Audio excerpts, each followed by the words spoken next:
સિંગવડ તાલુકાના આરોડા ગ્રામ પંચાયતના તલાટી શ્રીમતી શીતલબેન ખાટ આરોડાના જાગૃત નાગરિક દ્વારા માંગેલ RTI દ્વારા માહિતી 7 મહિને અધૂરી માહિતી આપીને બાકીની માહિતી માટે ગલાતલા કરતા હોય છે તેવું અરજદારે જણાવ્યું હતું। ત્યારે શંકાનો વિષય બન્યો છે કે આ આરોડા ગ્રામ પંચાયતમાં શું મોટો ભ્રષ્ટાચાર થયેલો છે।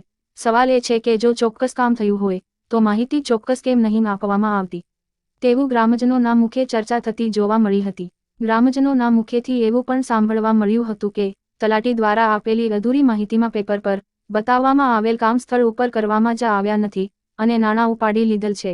અમારો બોર 8 વર્ષ પહેલા કરવામાં આવ્યો છે ત્યારે એ બોર વર્ષ 22-23માં બતાવીને નાણાં ખોટા ઉપાડેલા છે તેવો આક્ષેપ ગ્રામજનો દ્વારા કરવામાં આવ્યો છે અને ઉપલા અધિકારીઓ આરોડા ગામની ચોક્કસ તપાસ કરે ત્યારે દૂધનું દૂધ અને પાણીનું પાણી થાય તેવું અરજદારોના મુખેથી સાંભળવા મળ્યું હતું।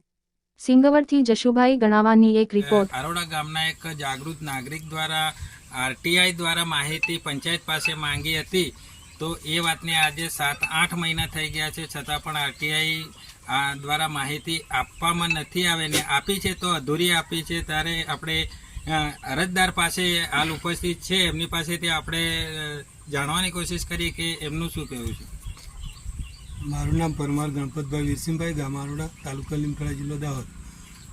મારી રજૂઆત એ છે કે મેં મારી ગ્રામ પંચાયત આરોડામાં વિકાસના કામોની માહિતી RTI હેઠળ માંગી તે માહિતી 7.5 મહિના પછી આપી છે। એ માહિતી અધૂરી આપી છે અને અધૂરી માહિતી આપી છે એમાં પણ અમુક ટકા કામો ચકાણી કરતા જોવા મળેલ છે કે અધૂરા કામો છે એના બી નાણાં ઉપડી ગયા છે અને બીજા ઓન પેપર બી થયેલા કામો છે અને અમુક કામોના ખોટા ફળિયા બતાવી અને ગ્રાન્ટોનો ભ્રષ્ટાચાર કરેલ છે એવું જોવા મળેલ છે।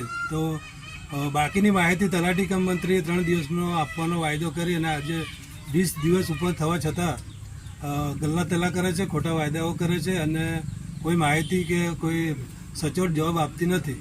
હવે જે તમને RTI દ્વારા માહિતી નથી આપવામાં આવતી અને તે તલાટી કમ મંત્રી દ્વારા ગલ્લાતલા કરવામાં આવે છે તો તમારી આગળની રણનીતિ શું છે?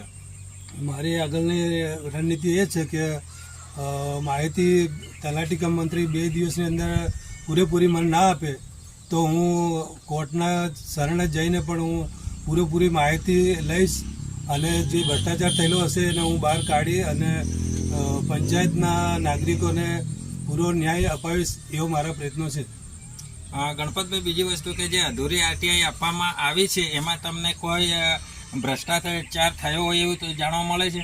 હા, એમાં છે। શૌચાલયો છે એ વ્યક્તિગત ઘરના છે એ બતાવીને નાણાં ઉપાડવામાં આવ્યા છે અને CC રસ્તામાં બી છે, પછી ખડિયાતમાં પણ એવું છે અને બોર મોટરમાં અને મિની LIમાં પણ ભ્રષ્ટાચાર થયેલો છે।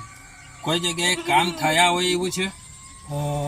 હા, એવું છે અને નથી કર્યા અને નાણાં ઉપડ્યા હોય એવું કોઈ કામ? હા, એવું પણ એક બોર મોટર વાળા ભાઈ છે એમને એવો પ્રશ્ન થયેલો જ છે કે એ વ્યક્તિ કહે છે કે મારો બોર મોટર બહુ 10-15 વર્ષ પહેલાં થયેલો હતો એ હાલમાં 2021-22માં બતાવી અને પંચાયતવાળા લોકોએ નાણાં ઉપાડ્યા છે એવું જાણવા મળે છે। હાલ અહીં ગણપતભાઈ પાસેથી જાણવા મળ્યું ત્યારે તલાટી બેન શીતલબેન છે એમની પાસેથી પૂરેપૂરી RTI આપવામાં આવતી નથી અને ગલ્લાતલા કરે છે તો ગણપતભાઈનું અત્યારે હાલ એવું કહેવું છે કે શું RTI અધૂરી આપવામાં આવી છે અને બાકીની RTIનો કોઈ સચોટ જવાબ મળતો નથી તો શું મોટો ભ્રષ્ટાચાર થયેલો હોય તેવું ગણપતભાઈનું જણાવવું છે? ડુંગરી ફળિયામાં RCC રસ્તો કે કોઈ કામ થયેલ નથી અને ફરિયાદ બી નથી થઈ અને જૂની આંગણવાડી એક આંગણવાડી સુધી રસ્તો બોલે છે પણ રસ્તો થયો નથી। અવર માટે જે ડામર રોડ છે ત્યાંથી અહીં સુધીમાં આંગણવાડી સુધી અમે 100 ખર્ચે અહીંયા ટ્રેક્ટરવાળા પાસે દાંતી મરાય આજ સુધી અહીં સુધી અમારા અવર જવર માટે રસ્તો ક્લિયર કરેલો છે।